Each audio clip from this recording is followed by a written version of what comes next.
देखो, एमआईएम को अपने एक बार आमदार बना, एक बार खासदार बनाया।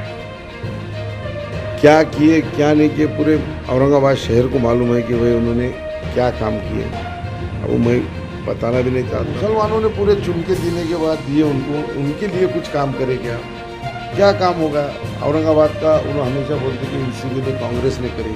भाई आप खासदार थे, अब एक आधा वकील लगाए क्या औरंगाबाद बचाने के वास्ते, या औरंगाबाद के ऊपर वहाँ पे आप कुछ सभागृह में बात करें। औरंगाबाद को ऐसा मत बोलो कि औरंगजेब एक रहमतुल्लाह ने एक ऐसी हैसियत से कि उन्होंने मरने के बाद 13 रुपये थे उनके पास और उनकी उतनी खबर बना ली। और वो पूरे एक अखंड भारत के बादशाह थे। उनके संबंध में उनका तो एक उनको वहाँ से जाते तो आते तो लोग सलाम पेश करके जाते। हिंदुस्तान बचाना है, संविधान बचाना है, आने वाला अच्छा वक्त सबके ऊपर लाना है, तो अपने को महाविकास आघाड़ी के साथ जाकर महाविकास आघाड़ी को हिंदुस्तान में लाना है। बीजेपी तो चीख के बोल रही सूरज और चांद जब तक रहेगा संविधान कोई नहीं बदल सकता। नहीं, ऑलरेडी बनियाला है उनका। उन्होंने संविधान के खिलाफ ही काम कर रहे हैं ना। आज कहाँ रहा संविधान? अरे भैया, आज जो हमारे मोदी साहब, कभी कौन से पंतप्रधान ने बोला ऐसा कि तुम घुसखोर रहे और जो तुम्हारा मंगलसूत्र पूरे लेके मुसलमान को दिए? इतना जातिवाद पंतप्रधान ये पहले बार पैदा हुआ। और ये जातिवाद ऐसे परेड में, अरे बाड़ा साहब ने जब बोले थे ऐसे इलेक्शन में, तो कुछ 6 साल के वास्ते बंद करना चाहिए था उनको। तो बिल्कुल 6 साल के वास्ते उनको तो इलेक्शन में नहीं लड़ना देना चाहिए था, भाषण में नहीं करना चाहिए। इतना बुरा अगर एक जात को बोले, एक समाज को बोले, बादशाह है तू, अरे तू सबको लेके चल, तो हम घुसखोर रहें क्या? अरे हमने 700-800 साल राज करे पहले यहाँ पे, हम कहाँ से घुसखोर आ गए भाई? और कहाँ हमने, कौन से हिंदुओं ने हमको अभी तक वो मंगलसूत्र तोड़ के दिए? हम देने वाले में से, लेने वाले में से नहीं है। और तो कुछ भी बोल रहा बाकी आज हमारे समाज को, मुसलमान समाज को, हर एक समाज को टारगेट करके चढ़ रहा। तो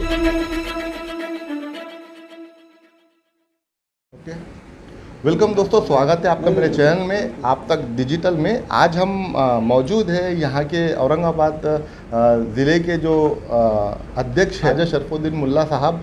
इनसे बात करेंगे कि इंडिया आघाड़ी को क्यों जिता कर देना चाहिए, और अभी तक के जो विरोधक में थे अब एक साथ आ चुके हैं, तो क्या वजह है, मजबूरी है या समझ में नहीं आ रहा है? क्योंकि अभी तक के ऐसी आघाड़ी नहीं बनी है और आज जो है तो आघाड़ी बनी है, और ये लोग प्रचार भी कर रहे हैं कि चंद्रकांत खैरे जो यहाँ के कैंडिडेट है उनको पूरी बहुमत से जिता कर दे। सर, आपका स्वागत है हमारे चैनल में। हमारा पहला और सीधा सवाल ये है कि शिवसेना और राष्ट्रवादी कांग्रेस कभी एक साथ नहीं आई, आज जो है तो एक साथ आना पड़ा। ये आपकी मजबूरी है या बीजेपी इतनी भारी हो चुकी है कि आप लोगों को साथ में आना ज़रूरी हो गया?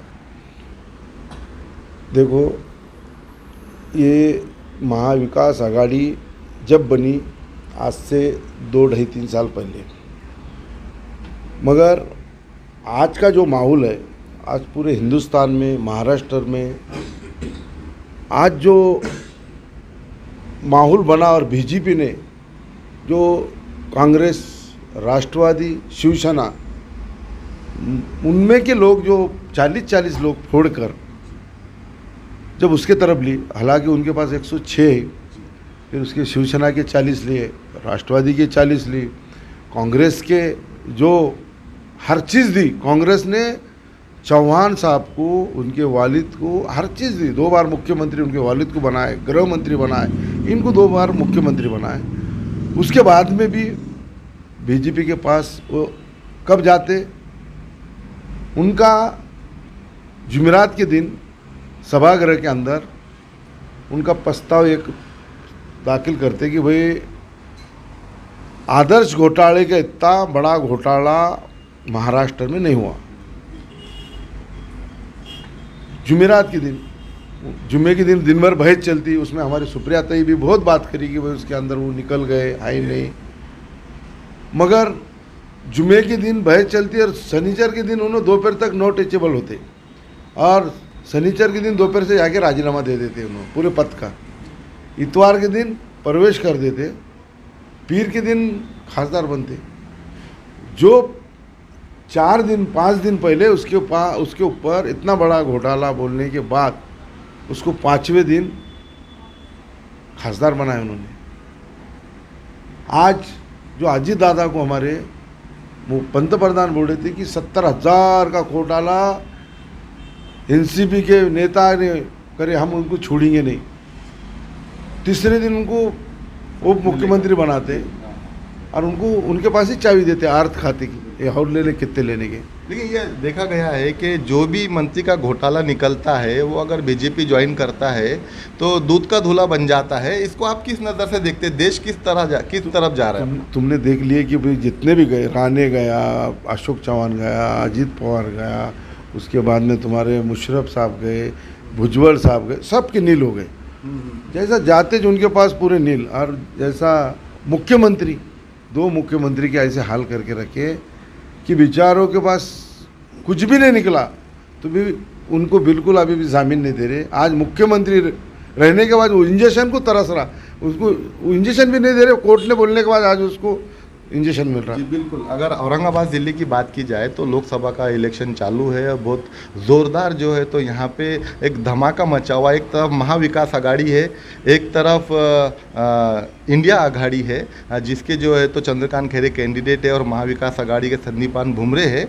दूसरी तरफ अगर देखा जाए तो जो रनिंग खासदार है एमआईएम के इम्तियाज़ जलील, वो मौजूद है और बहुत ज़्यादा जो है तो उनकी ऐसी उम्मीद जताई जा रही है कि मुस्लिम वोट एक वन साइड पड़ेंगे।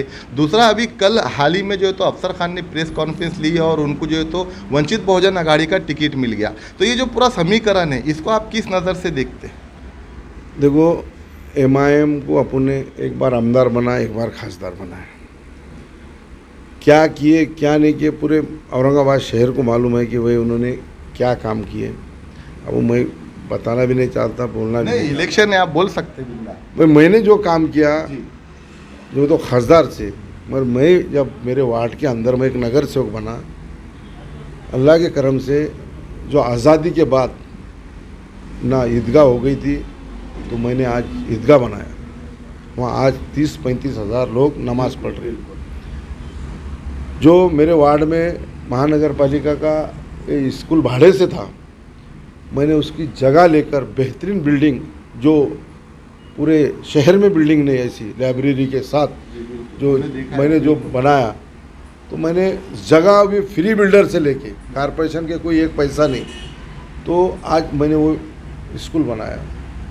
और बहुत सी चीज़ें अल्लाह ने मेरे से काम, मैं बोल नहीं सकता कि वो गपचुप में जो भी काम करता वो अल्लाह के वास्ते करता, पर ऐसा एक आधा काम खासदार साहब ने, आज मेरे पास 1-2 ही कंपनियाँ आई, मेरे आज भी मेरे बच्चे वहाँ पे मेरे वार्ड के 10-5 बच्चे काम कर रहे हैं।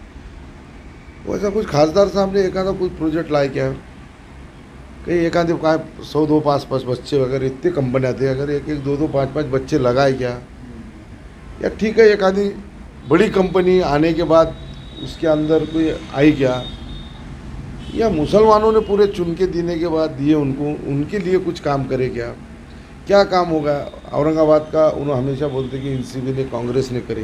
भाई आप खासदार थे, अब एक आधा वकील लगाए क्या औरंगाबाद बचाने के वास्ते, या औरंगाबाद के ऊपर वहाँ पे आप कुछ सभागृह में बात करें क्या? ठीक है, ये तो भाई इन्होंने करे, ये तो उनके संभाजी महाराज सब कुछ है, पर तुम्हारा तो मुस्लिम ने चुन के दिए ना। और दूसरी बात कि आज बोलते कि भाई औरंगजेब से मेरा कोई ताल्लुक़ नहीं, मैं शिवाजी महाराज का मावड़े, ठीक है भाई, पर औरंगाबाद को ऐसा मत बोलो कि औरंगजेब एक रहमतुल्लाह ने एक ऐसी हैसियत से कि उन्होंने मरने के बाद 13 रुपये थे उनके पास, और उनकी उतनी खबर बना ली, और वो पूरे एक अखंड भारत के बादशाह थे। अब उनके संबंध उनके तो एक, उनको वहाँ से जाते तो आते तो लोग सलाम पेश करके जाते, और उनके बाद मतलब आपका बोलना ये है कि आपकी नज़रों में, मैं जनता की बात नहीं कहूँगा, आपकी नज़रों में खासदार इम्तियाज़ जलील खरे नहीं उतरे? नहीं, खरे देखो जिस तरीके से काम करना चाहिए था नहीं कर पाए। मेन क्या है, आज जो है अपन हिंदुस्तान के हिसाब से चलना है। अपन खरे उतरने को 1-2 रह के भी अपन कोई फ़ायदा नहीं, एक तादाद में अगर रहेंगे तो तुम देखेंगे कि ताकत भी बढ़ेंगी। आज ज़रूरत है, आज उलमा बोर्ड, आज हिंदुस्तान बचाना है, संविधान बचाना है, आने वाला अच्छा वक्त सबके ऊपर लाना है, तो अपने को महाविकास आघाड़ी के साथ जाकर महाविकास आघाड़ी को हिंदुस्तान में लाना है। या औरंगाबाद पुरता नहीं, पूरे हिंदुस्तान में। आज देख रहे, आज पूरे महाराष्ट्र में मैं जाके देखा, आज पूरा महाविकास आघाड़ी का पूरा ज़्यादा से ज़्यादा ना उनके खासदार चुन के आएंगे और बहुत अच्छा माहौल है ही नहीं पूरे हिंदुस्तान में। कर्नाटक में हमारे कुछ दोस्त हैं, वहाँ भी पूछे, हर जगह पूछ रहे कि भाई बोल रहे कि अभी वन सेट मतलब पूरे महाराष्ट्र में अगर देखा जाए तो औरंगाबाद ज़िले का राजकारण सबसे हटके है। यहाँ की जनता कब क्या करेगी बता नहीं सकते, क्योंकि जो लास्ट इलेक्शन हुआ उस टाइम पे किसी ने अंदाज़ा नहीं लगाया था कि यहाँ से एक मुस्लिम नुमाइंदा चुनकर जाएगा या खासदार चुनकर जाएगा। तो इस बार आपको कंपटीशन ज़्यादा है, तो आपको क्या लगता है आपकी जो सीट है इंडिया आघाड़ी की वो जो है तो शोर शॉट निकलेंगी? भाई वो परेड में वहाँ उनके पास वंचित थी और इम्तियाज़ भाई हमारे सिर्फ 4-4.5 हज़ार से चुन के आए थे और उनके 1-1.25 लाख मतदान वो थे। और दलितों में मुस्लिम में इतना जोश था कि लोग चंदा करके इनको उल्टे पैसे ला के दे रहे थे कई जगह से। हम खुद हमारे पास के जो यहाँ पे हमारा मुदस्सिर अंसारी, इन्होंने बोले कि भाई देखो हमारे को इतने बार तुम नगर से को साथ देते, हमने भी उनके लिए कुछ ऐसा ज़्यादा हमने ये नहीं करेगा बारी को प्रेशर नहीं डाले। क्यों तो मैं बोला कि भाई 1000-2000 से अगर इन्हों गिरेंगे तो साला अपने ऊपर ही आएगा। तो हम चुप बैठे थे, सुने थे हमारे बच्चों का। बिल्कुल जो और ये बात उल्मा जो बता रहे, उल्मा जो बोले कि उल्मा का अपने सुनना, उल्मा ने जो बोले अपने को कि भाई आज जो भी भाजपा को हराते और हिंदुस्तान के अंदर उनको साथ दो इंशाल्लाह। वैसे उल्मा के ऊपर जो भी यहाँ के मुस्लिम हैं पूरे उन्होंने चलना और इंशाल्लाह महाविकास आघाड़ी को साथ देके ये बारी को आज मोदी को हटाने के लिए। देखो आपको मालूम है अटल बिहारी वाजपेयी एक मतदान से गिरा था, एक ही मतदान से गिरा था। तो एक एक मतदान का एक एक खासदार की बहुत अहमियत है, तो इसलिए अपने को लाना है। अच्छा, मैं आपको रोक रहा, माफ़ी चाहता। एक सवाल मेरा है जो मेरे दिमाग में चल रहा है कि आप बोल रहे बीजेपी को हटाना है। 10 साल से देश पर राज कर रही बीजेपी पार्टी और बहुत ताकतवर बन चुकी है। उनके 350 से ज़्यादा जो तो उनके खासदार है। आपको क्यों लगता है कि बीजेपी को इस बार हटाना बहुत ज़रूरी हो गया देश के लिए, देश की जनता के लिए? देखो आज भी तो काम कर रहे पूरे देश में, मोदी का डंका बजा। आज से हमारे 3-4 महीने पहले शिविर हुआ था शिरडी में, उसमें मैं भी था। उसमें कोई दिल्ली के पत्रकार और कोई महाराष्ट्र के पत्रकार आए थे। उन्होंने बोले आने के बाद कि भाई हमको कोई हम बुलाए नहीं, मगर जयंत पाटिल साहब को हमने फ़ोन करे और फ़ोन करके बोले हम आए। और इसलिए आए कि हमको पूरे महाराष्ट्र के लोग जिम्मेदार थे, उसमें आमदार खासदार सब पूरे महाराष्ट्र के थे। तो हम इसलिए आए कि बोले हम बीजेपी के साथ 3 साल से उनके साथ थे। उनका जो आने वाला 25 में उनको हो रहे 100 साल, किसको? आरएसएस को। उन्होंने जो काम बताए थे, 3 तलाक, फिर उसके बाद में 370 जो भी थे उनके एजेंडे में पूरे कंप्लीट हो गए। उनको एक है कि संविधान अभी 25 में बदलना है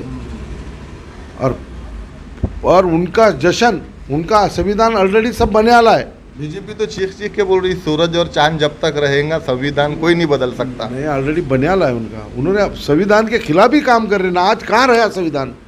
अरे भैया आज जो हमारे मोदी साहब, कभी कौन से पंतप्रधान ने बोला ऐसा कि तुम घुसखोर रहे और जो तुम्हारा मंगलसूत्र पूरे लेके मुसलमान को देंगे? इतना जातिवाद पंतप्रधान ये पहले बार पैदा हुआ। और ये जातिवाद ऐसे परेड में, अरे बाला साहब ने जब बोले थे ऐसे इलेक्शन में तो कुछ 6 साल के वास्ते बंदी डाले थे। अब ये पंतप्रधान इतना खतरनाक बोलने के बाद तो उस पर कुछ भी नहीं। सरकार उनके, राज उनका है पूरा। मैं बोल रहा ना, उन्होंने जो बोलेंगे उनके लोग ही उनके बैठे लेना, इन्हें जो बोलेंगे वो काम हो रहा ना। आज लोकशाही रही नहीं, आज हुकुमशाही है। हुकुमशाही हटाने के लिए अंग्रेज़ों से ही खतरनाक है।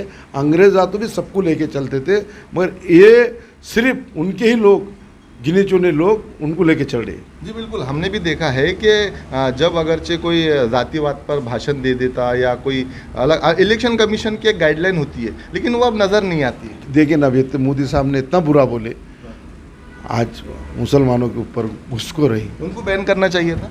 बैन करना चाहिए था उनको, तो बिल्कुल 6 साल के वजह से उनको तो इलेक्शन में नहीं लड़ना देना चाहिए था, भाषण में नहीं करना दी।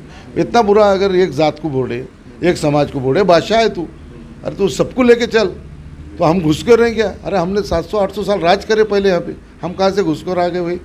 और कहाँ हमने, कौन से हिंदुओं ने हमको अभी तक वो मंगलसूत्र तोड़ के दिए? हम देने वाले में से, लेने वाले में से नहीं है।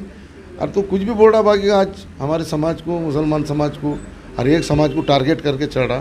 तो वो ऐसे बादशाह को हटाने के लिए आज जो इंडिया आघाड़ी है, और इंडिया आघाड़ी ऐसी शिवसेना पार्टी है कि एक है बाकी पार्टी की, उनके देखो उनको 25 साल पहले भी औरंगाबाद में शिवसेना ऐसी पार्टी थी, इनका उंगली पकड़ के उन्हें यहाँ तक आए, नहीं तो इनके 2-3 सीटा थे, नहीं तो इनमें दम नहीं है।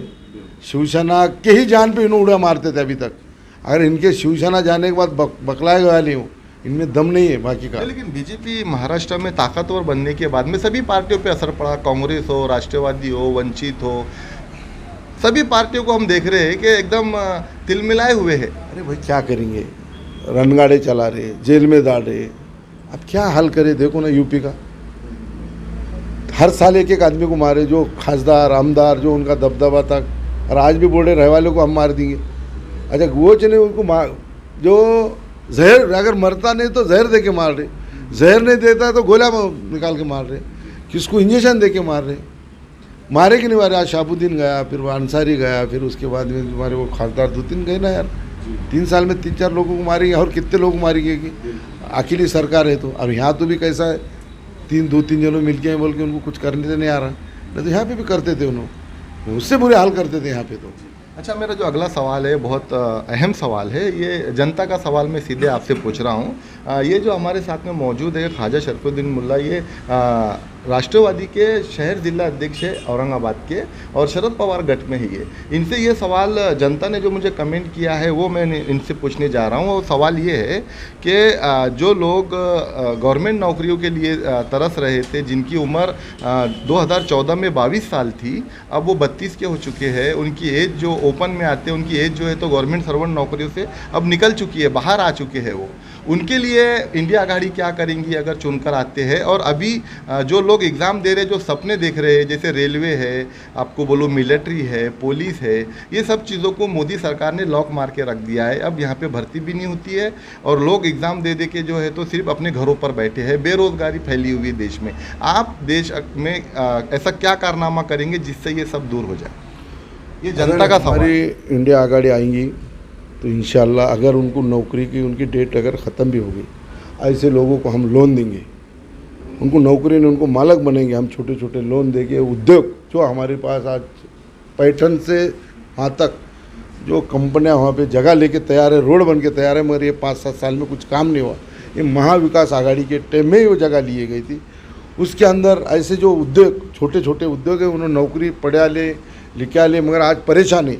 उनको हमारी सरकार की तरफ से हम प्रस्ताव रख के कि उनको छोटे छोटे कंपनियां खोल के उनका रोजी रोज़गार चलना, और अच्छे तरीके से उनको नौकर ने उनको मालक बनेंगे हम जी। अच्छा, एक सवाल मेरा ऐसा है कि आपके जो कैंडिडेट चंद्रकांत खैरे पूरे औरंगाबाद ज़िले में और शहर में मशहूर है कि इन्होंने चुनकर आने के बाद पिछले 20 सालों में सिर्फ इन्होंने मंदिर बनाने का काम किया। अब अगर इंडिया आघाड़ी से चुनकर आते हैं तो आपका प्रेशर रहेगा उस पर कि भाई आप विकास की तरफ ध्यान दें, आप अब संभाजीनगर औरंगाबाद का मुद्दा भी ख़त्म हो गया है, आप विकास करिए, ऐसी बात करेंगे आप? देखो वो ऑलरेडी बात हो चुकी है। नहीं, ये तुम जो बोल रहे ना कि उन्होंने 20-25 साल में क्या किया, वो 20 साल खासदार रहे, कुछ मेरे ख्याल से यहाँ के पालक मंत्री।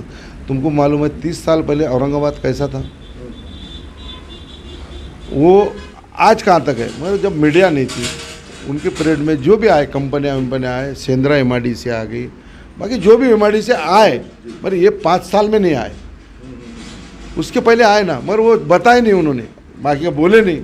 और उसके बाद में उन्होंने बोलना नहीं आता उनको, तो समाज को लेके चले उन्होंने। ठीक है, जातिवाद बात करते थे वो, बाकी उनके उसमें थी उनकी हिंदुत्व, मगर वो हिंदुत्व भाजपा का अलग हिंदुत्व है, इनका अलग थी उनकी। हिंदुत्व दो ही, वो उनका हिंदुत्व है घर जलाने का, और इनका हिंदुत्व है घर का राशन दे के घर चलाने का। वो घर जलाने वाले या घर चलाने वाले। जी, इंटरव्यू लंबा हो रहा है मैं, लेकिन इंटरेस्टिंग इंटरव्यू है, मुझे उम्मीद है कि दर्शक पूरा इंटरव्यू देखेंगे। 2 सवाल है आखिरी के थोड़े। मुसलमान हमेशा शिवसेना के खिलाफ रहे, और इंडिया आघाड़ी में महाराष्ट्र के अंदर अगर एक नंबर पार्टी अभी देखी जा रही है तो शिवसेना उद्योग गठ देखी जा रही है। आपको लगता है कि मुसलमान जो है तो शिवसेना उद्योग गठ को वोट देंगे? अरे भाई देना ही चाहिए, क्यों नहीं देगा? ऐसा शिवसेना ने कौन सा क्यों देना चाहिए? देखो, इसलिए देना चाहिए कि जो उद्धव ठाकरे ने जो कोरोना के पीरियड के अंदर जो काम किया वो कोई काम नहीं किया। अपने पूरे मस्जिद चालू थे, अपना पूरा खाना पीना चालू था, अपने कहीं बंद नहीं था। अपने पूरी छूट दी चुकी थी उन्होंने कि भाई मस्जिदों की नमाज़ पढ़ो जाओ, बाकी वालों को तो जेलों में डाले, अपने दिल्ली के अंदर क्या क्या करे। मगर ये मुख्यमंत्री ने सबसे अच्छा काम किया, वो 5वें नंबर पे आया। मगर ये जो उनके विरोधों के कि उन्हें बोले घर में बैठा, हालांकि ठीक है किसकी भी तबीयत कर रही थी, बेल्ट लगा था, वो थोड़ा बहुत बैठाऊँगा, मगर बैठ के भी जो काम किया सबको लेके, समाज को लेके चला। उन्हें 2.5 साल में देखे होंगे तुमने, कहीं अपने पास एक आधा दंगा हुआ क्या, कहीं कुछ हुआ, सबको लेके। बाकी का शिवसेना एक ऐसी पार्टी है वो सामने से लड़ती है, हम लोग चलता सामने से लड़ने वाली, पर पीछे से जो बीजेपी जो हमारे उलमा के पीछे, हमारे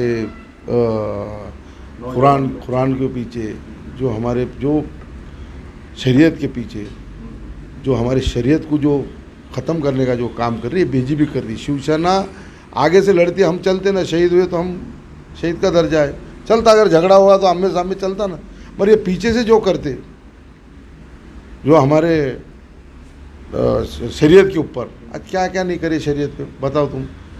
आज अपना 3 तलाक का करे, फिर अपने बाद में तुम्हारे NRC जो भी है भाई ठीक है, जो सिर्फ मुसलमान ही टारगेट है क्या, सिर्फ इसीलिए बीजेपी को हटाना है और इनको साथ लेके हटाना है। ये अपने अकेले से नहीं हटती, हिंदुस्तान में सिर्फ मुसलमानों से नहीं हटेंगी, इनको ही शिवसेना वालों के जैसे वो साथ लेके इनको आगे लेके हटाना पड़ेगा। हाँ, कल तक अफसर खान को वंचित बहुजन आघाड़ी का टिकट नहीं मिला था और सब ये कयास लगा रहे थे कि अब यहाँ पे वंचित का कैंडिडेट नहीं है। कहीं ना कहीं आप लोग भी खुश होंगे कि यहाँ पे जो है तो वंचित की वोट जो है तो हमारे हिस्से में आ सकते हैं, लेकिन अब कल B फॉर्म मिल चुका है, उन्होंने फॉर्म भर दिया है और अब वंचित के कैंडिडेट अफसर खान है। तो आपको कितना बड़ा इससे नुकसान हो सकता है या आपको कोई डर नहीं है?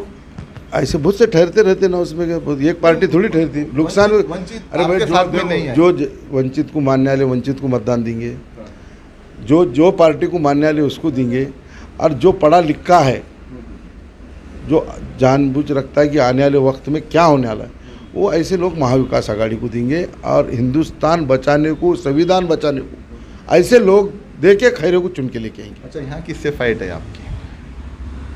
यहाँ फाइट तो हमारी, मैं तो लगता है फाइट ही ना हमारी, वो वन सेट आएंगे खैरे सब, ऐसा लग रहा है मेरे को। क्यों तो आज जो माहौल है ग्रामीण में, शहर में, तो फाइट ही ना वो बाकी के 3 लड़ते रहेंगे और खैरे चुन के आएंगे। जी, नए वोटरों से क्या अपील है? आखिरी सवाल। नए वोटरों ने तो पूरे सोचो पढ़े लिखे हैं और वो जानते ही, तो नए वोटर ने तो वन सेट मतदान करके, जात पात नहीं देख के, देश को बचाने के वास्ते, संविधान को बचाने के वास्ते और आने वाले वक्त में अमन में, सुकून में गुजरने के वास्ते उन्हीं का ही टेम है। तो इसीलिए ऐसे लोगों को चुन के दो कि आने वाला पंतप्रधान राहुल गांधी बने या कोई भी बने ऊपर, मगर मोदी छोड़ के पंतप्रधान कोई भी बने तो भी चलेगा हमको। हाँ, तो चलिए, ये हमारे साथ मौजूद थे औरंगाबाद ज़िले के राष्ट्रवादी शरद पवार गढ़ के ख्वाजा शरफुद्दीन मुल्ला। चलते चलते मैं एक मैसेज ज़रूर देना चाहूँगा कि जो नए वोटर है, देश में इनकी बहुत बड़ी ताकत है, बहुत बड़ी तादाद है। जब भी वोट डालने के लिए घर से निकले तो एक बात जहन में ज़रूर रखें कि हमें देश बचाना है और हमारे घर को बचाना है और महंगाई के दौर से हमें दूर होना है, क्योंकि महंगाई इस कदर बढ़ चुकी है कि जब एक आम इंसान घर से बाहर कमाने के लिए निकलता है तो गाड़ी को किक मारने के पहले जेब में देखता है कि यार मेरे पास में 100 रुपये मौजूद है कि मैं पेट्रोल डाल सकूं, और उस 100 रुपये का पेट्रोल 1 लीटर भी नहीं आता है। तो आप अगर जब भी वोट डालेंगे, जहां पर भी आपके स्टेट में बोलो या आपके ज़िले में वोटिंग हो रही है, तो जातिवाद को छोड़कर अपने देश को ज़रूर एक बार याद करें और वोट का बटन दबाइए। आप जनता जनार्दन है, आप किसी को भी चुनकर ला सकते हैं, आपके हाथ में वो ताकत है कि आप प्रधानमंत्री को बना भी सकते हो और प्रधानमंत्री को गिरा भी सकते हो। चाहे इंडिया आघाड़ी हो या महाविकास आघाड़ी हो, चाहे MIM हो या वंचित बहुजन आघाड़ी हो, आप समझदार हैं, आप समझदारी से वोट करें, तभी अपना देश आगे बढ़ेगा। सिर्फ बातों से देश आगे नहीं बढ़ता। मैं असगर अली, मेरे चैनल को लाइक, सब्सक्राइब और शेयर करना ज़रूर करें, ना भूलें।